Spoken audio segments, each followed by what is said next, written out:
ഇതര സംസ്ഥാനക്കാരെ ക്യാരിയർമാരാക്കി മയക്കുമരുന്ന് വിൽപ്പന നടത്തുന്ന മലയാളികളും പെരുമ്പാവൂരിലെ ഈ ഭായി കോളനിയിലുണ്ട്. പോലീസിന്റെയും എക്സൈസിന്റെയും സോഴ്സ് എന്ന് മറ്റുള്ളവരെ തെറ്റിദ്ധരിപ്പിച്ച് കുട്ടികളെ പോലും ഉപയോഗിച്ച് ലഹരി കച്ചവടം പതിവാക്കിയ ലഹരിക്കടത്തുകാർ പോലും ഭയപ്പെടുന്നത് ഭായി കോളനിയിലെ ഡ്രഗ് ലേഡി സെലീന. കുറച്ചു മാസങ്ങൾക്ക് മുൻപ് ഇവരെ പോലീസും എക്സൈസും ചേർന്ന് പിടികൂടുമ്പോൾ 10 ലക്ഷം രൂപ വില വരുന്ന ഹെറോയിനും 9.5 ലക്ഷം രൂപയുമാണ് ഇവരുടെ കൈവശം കണ്ടെത്തിയത്.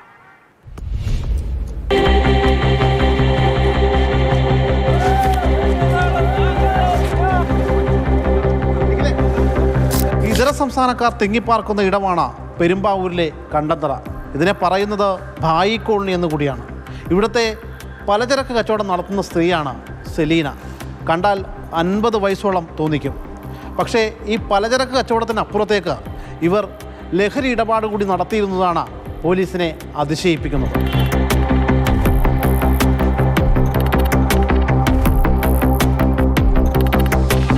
നമ്മൾ വരുമ്പോൾ തന്നെ ഇവിടെ പാക്കിംഗ് നടക്കുന്ന ഒരു ഇതായിരുന്നു നമ്മൾ കണ്ടത്.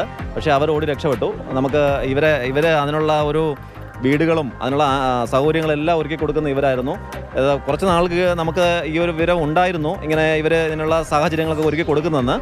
അപ്പോൾ അതിൻ്റെ ഭാഗമായിട്ട് നമ്മളൊരു കമ്പൈൻഡ് ആയിട്ട് നമ്മൾ നടത്തിയതാണ്. അതിലാണ് നമുക്ക് ഈ 10 ലക്ഷം രൂപയോളം വില വരുന്ന ഹെറോയിൻ നമ്മൾ കണ്ടെടുത്തത്. പോലീസിൻ്റെ എക്സൈസിൻ്റെ ഒക്കെ ഇൻഫോമറാണെന്ന് അവർ സ്വയം ഇവിടെ പറയുന്നുണ്ട്. പക്ഷേ അത്തരത്തിലൊന്നുമല്ല.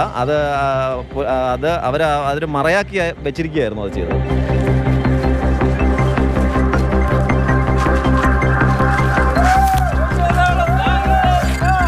ഇതര സംസ്ഥാനക്കാർക്കിടയിലെ കഞ്ചാവ് കച്ചവടവും മറ്റുമൊക്കെ പോലീസിന് മുൻപാകെ പറഞ്ഞുകൊടുത്ത് പോലീസിൻ്റെ അടുപ്പക്കാരിയായി സെലീന മാറിയിരുന്നു. ഇതിനിടയിലാണ് ലഹരി കച്ചവടം സെലീന തുടങ്ങിയത്. അത് ഹെറോയിൻ കച്ചവടം. അത് ചില്ലറ ഇടപാടൊന്നുമല്ല, വലിയ ഇടപാടുകളാണ് സെലീന നടത്തിയിരുന്നത്. അതിനുപയോഗിച്ചിരുന്നതാകട്ടെ കൊച്ചു കുട്ടികളെ അടക്കം. 18 വയസ്സിന് തികയാത്ത പലവരെയും നമ്മൾ ആ മാർക്കറ്റിൽ നിന്നും ഓടിച്ചു വിടുന്ന ഒരവസ്ഥയാണ്. അവരും ഹെറോയിൻ്റെ വിൽപ്പനക്കാരാണ് നമുക്ക് പലപ്പോഴും സംശയം തോന്നിയിട്ടുണ്ട്. അത്തരത്തിലുള്ള ആൾക്കാരെയും ഇതിൻ്റെ മറവിൽ ഉപയോഗിക്കുന്നുണ്ട്. പാക്ക് ചെയ്ത് കുട്ടികളുടെ കൊടുത്തുവിടുന്നുണ്ട്. അപ്പോൾ അത്തരത്തിൽ വലിയൊരു സങ്കേതമായിരുന്നു ഇത്. ആ സ്ത്രീയാണ് ഇവിടുത്തെ main BBC channel.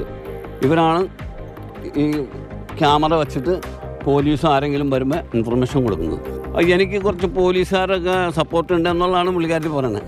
Civil police officer Subeer നടത്തിക്കൊണ്ടിരിക്കുന്ന ക്രിമിനൽ ആക്ടിവിറ്റീസുമായിട്ട് ബന്ധമുണ്ട് എന്നുള്ളതുമായി ബന്ധപ്പെട്ട് നിരവധി സ്പെഷ്യൽ ബ്രാഞ്ചിൻ്റെ റിപ്പോർട്ട് ഉൾപ്പെടെയുണ്ട്.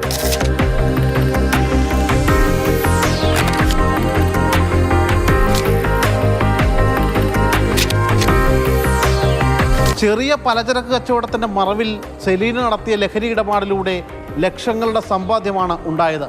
ഒടുവിൽ ഈ പണമെണ്ണാൻ നോട്ടെണ്ണുന്ന യന്ത്രത്തിൻ്റെ സഹായം പോലും തേടേണ്ടി വന്നു.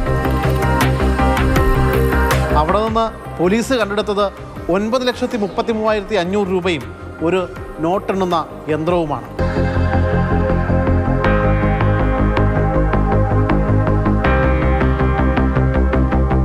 സെലീനയുടെ ലഹരിക്കച്ചവടം വളർന്നതോടെ പ്രദേശവാസികളായ ആളുകൾക്കും അതോടൊപ്പം തന്നെ അവിടെ താമസിക്കുന്ന ഇതര സംസ്ഥാനക്കാർക്ക് പോലും സെലീനയെ പേടിയായി.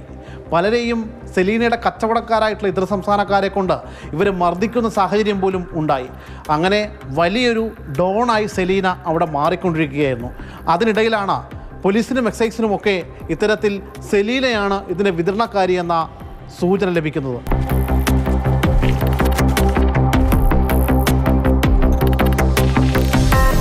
അസമിൽ നിന്നാണ് കൂടുതലായിട്ടും ബൾക്കായിട്ട് കൊണ്ടുവരുന്നത്. അത് ഇങ്ങനെ ഒരു മലയാളിയുടെ വീട് കേന്ദ്രീകരിച്ച് അതിനുള്ള ഒരു സാഹചര്യം ഒരുക്കി കൊടുക്കുകയായിരുന്നു ഇപ്പോൾ ഉണ്ടായത്.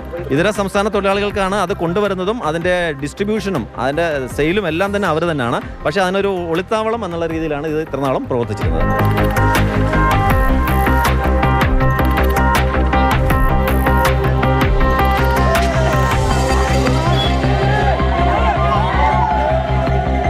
ലഹരി ഇടപാടുകളിൽ പോലീസിൻ്റെ ഇൻഫോമർ എന്ന് പറഞ്ഞുകൊണ്ടായിരുന്നു സെലീന ഇവിടെ കച്ചവടം നടത്തിയിരുന്നത്. അതിന് മറയാക്കിയിരുന്നതാകട്ടെ ഈ കാണുന്ന കടയും.